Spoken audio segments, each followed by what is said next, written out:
With the rise of the early 2000s came the age of technological advancements. We were met with things such as the iPhone, powerful new generation computers, and video game consoles. The internet, and more specifically information, had never been as easily accessible until that point. We began to live in a golden era of technology. And now it's no secret that everything we do today is digital, such as hanging out, school, work, banking, and even buying groceries and food. We've basically plastered ourselves onto the internet. All of our personal information is down there. But just how secure is it? See, what I didn't tell you was with the rise of technology also came the war for information. However, why would anyone want information? That just seems so silly. But information is power. Whoever controls information controls the world. A world where context can be created and controlled. The more information in the hands of a single person or entity, the more easily controllable society becomes. So, how do they do this? Well, there's a couple ways. Corporations use apps and websites to collect your information. Hackers breach data from said corporations who might inform you. And even the Canadian government has passed laws to make it legal to mine specific information on you.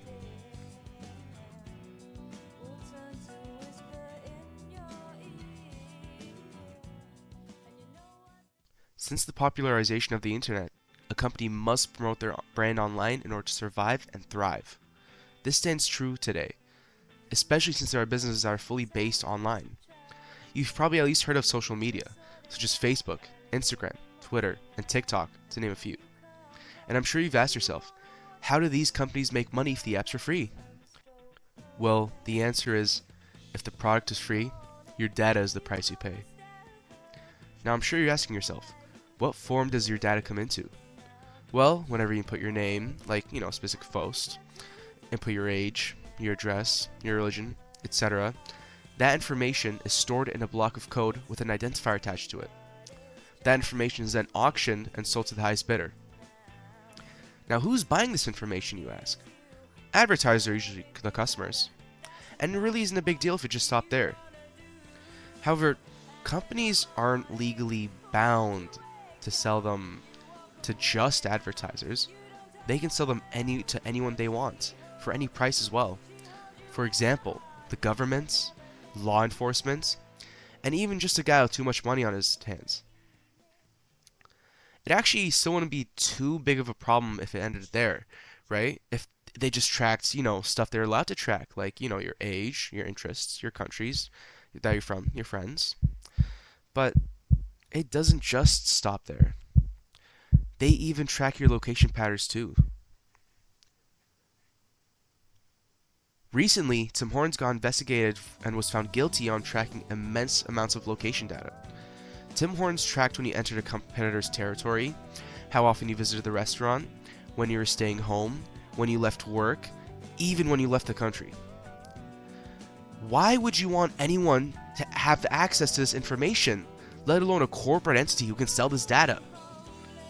Plus, it's not even Tim Hortons you need to be worried about.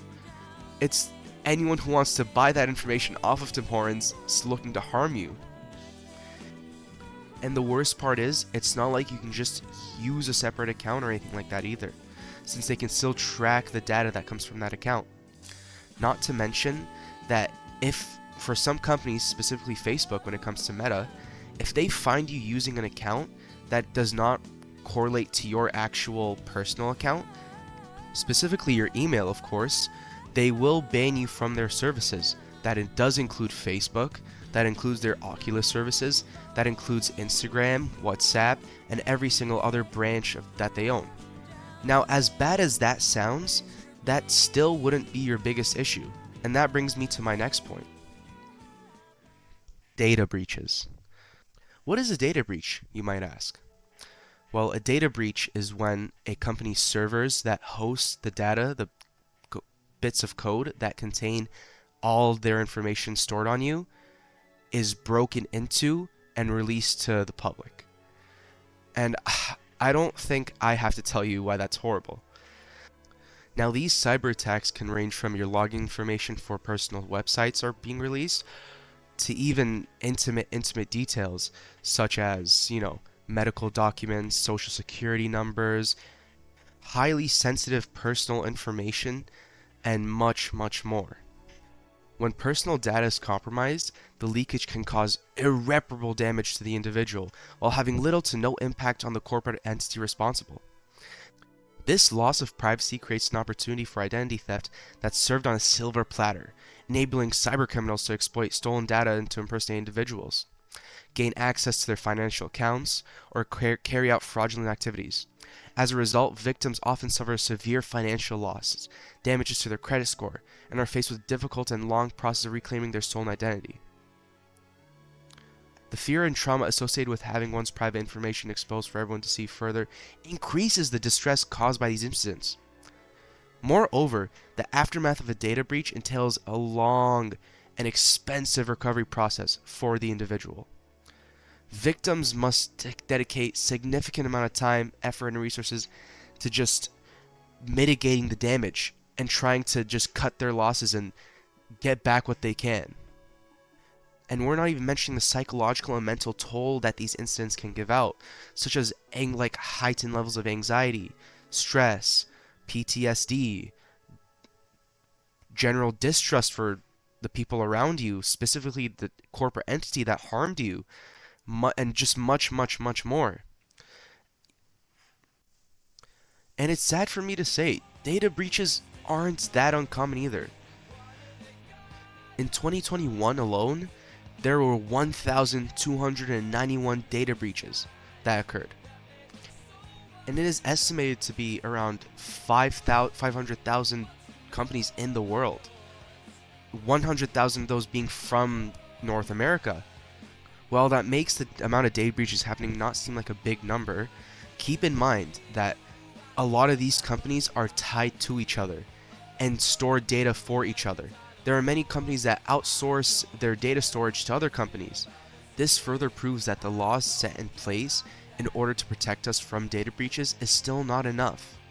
Now, I'm sure you're asking yourself, what law does exist that keep these companies in check and to keep us safe?